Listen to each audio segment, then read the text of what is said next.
Operation Shifting Tides is rolling into Rainbow Six Siege with a bang. Stop it for me! The bang in question is the sound of the first bolt-action sniper rifle to be deployed by Team Rainbow.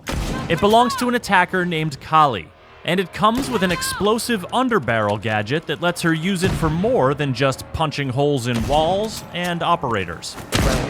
On the other side of the action, you might notice strange things happening to your grenades, as a defender named Wamai deploys a new gadget with magnetic appeal. Let's show you how these things work, and take a look at the updated attractions on the newly reworked theme park map coming with Operation Shifting Tides. There's no escaping that sound when Kali is in the round. As the head of an Indian private military company, this medium-speed, medium-armor attacker ordered herself up a custom CSRX 300 rifle, and it has a bite to match its bark. A headshot is an instant kill, naturally, but a hit to the torso is an instant down. One shot can penetrate through multiple breakable walls, or through multiple defenders, or a combination of both. It can obliterate wooden barricades and unreinforced hatches, and it has a variable 5x and 12x scope. This gun is powerful, but it isn't exactly subtle.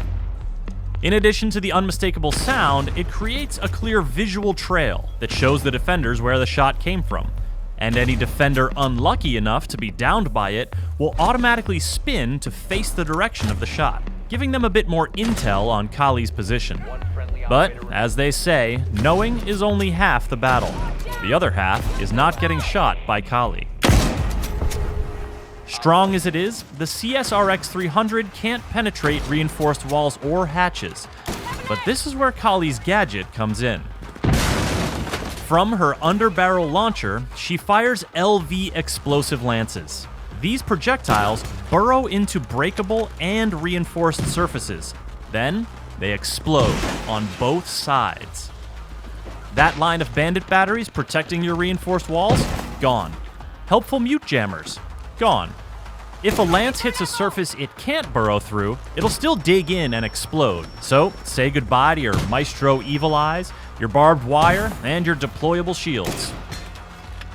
Kali's gadget lets her do strategic damage to defender gadgets that is normally handled by frag grenades or Thatcher's EMP grenades, making her a powerful force for destroying enemy defenses and advancing her team's push to the objective.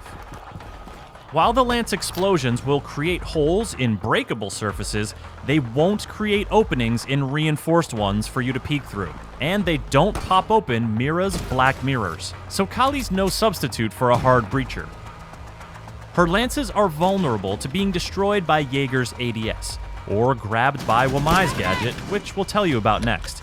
If you're quick, you can also destroy a lance before it explodes by damaging the tail end, not the tip that appears on the other side of the wall. Rest assured that the lance only does minimal damage to operators, because when it comes to taking damage from Kali, you've got bigger concerns. That beefy bolt-action CSRX 300 and her two sidearm options, the P226 Mark 25 or the C75 Auto. Now, let's talk about Wamai and explain why your grenades and flashbangs are suddenly behaving oddly. This medium armor, medium speed Kenyan defender is employed by Kali's PMC, and she brought him along when she joined Team Rainbow. Wamai has a gadget called the Magnetic Neutralizing Electronic Targeting System, aka the Magnet. Magnet devices will stick to surfaces when thrown and act on any attacker projectile that passes within their active radius and line of sight. It goes like this. First, the magnet stops the projectile, resets its detonation timer, and pulls it in. The projectile then detonates at the magnet's location, and the magnet itself explodes. One magnet can grab one projectile. Flashes will still flash, frags will still frag, but they'll do so at a time and place dictated by Wamai's gadget. And here's the thing, it's not just flashes, frags, and smokes. It's Ash's breaching rounds. It's Capitao's bolts, Ying's candelas, Nomad's air jabs, and a whole cluster of Fuse's charges, if you're really dedicated. It's Thatcher's EMPs, Zophia's concussions and impacts, and Gridlock's track stingers, which will still spike things up, so use the extra time from the detonation timer reset to shoot them first.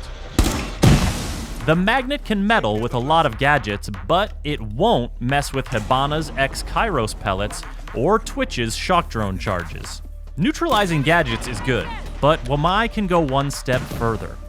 With some creative placement, he's not just relocating projectiles to a safe detonation spot. He's putting them in places to cause problems for the attackers. Capitao could end up roasting his teammates if he's not careful with his bolts.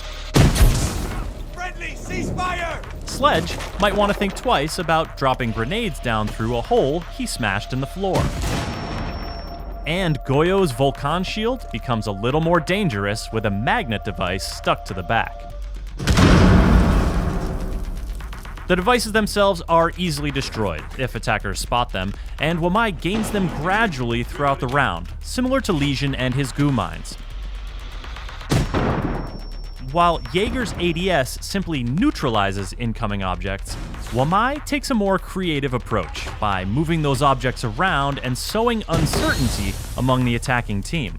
Uncertainty that he can capitalize on with his MP5K or AUG A2 and Keratos 357 or P12 sidearms. You've been watching these new operators do their thing on Theme Park, the latest map in the Siege lineup to get thoroughly reworked for balance and better competition. First thing you'll notice is that the large train that used to bisect the second floor is gone, making for quicker navigation and more close quarters skirmishes. Reload! The haunted first floor section has been transformed into a throne room and armory, complete with a dragon-guarded stairway.